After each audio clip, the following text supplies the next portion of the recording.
தந்தை, மகன், தூய ஆவியாரின் பெயராலே ஆமென்.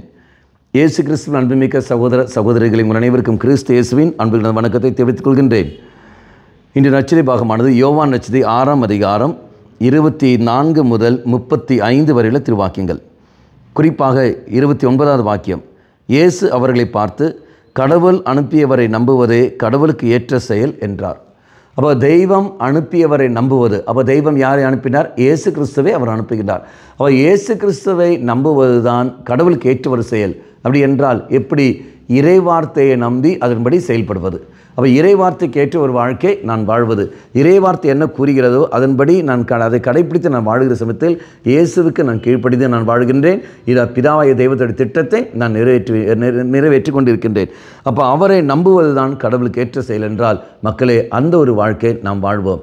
நீங்களும் நானும் இந்த உலகத்துக்கு ஏற்றபடி அல்ல, மாறாக இந்த உலகத்தில் இருந்து கொண்டு கடவுளுடைய திட்டத்துக்கு ஏற்றபடி வாழ்க்கை வாழ வேண்டியவர்கள். அப்போ குடும்பத்தை தெய்வத்துக்கு ஏற்ற விதத்தில் வழிநடத்த வேண்டியவர்கள், இந்த சமுதாயத்தை தெய்வத்துக்கு பிடித்தமான விதத்தில் வழிநடத்த வேண்டியவர்கள். அப்படி என்றால் அதுக்கு நமக்கு என்ன தேவை? தூய ஆவியின் வரம் நமக்கு தேவை. தாகத்தோடு மன்றாடுவோம். ஆண்டவரே, எங்களை ஆவியின் வரத்தினால் என்னை நிரப்பி அருளும். உம்முடைய திட்டங்களை அறிந்து கொண்டு வாழக்கூடிய வரத்தை எனக்கு தாரும் செய்ய மன்றாடுவோம். கண்களை மூடிக்கொள்வோம்.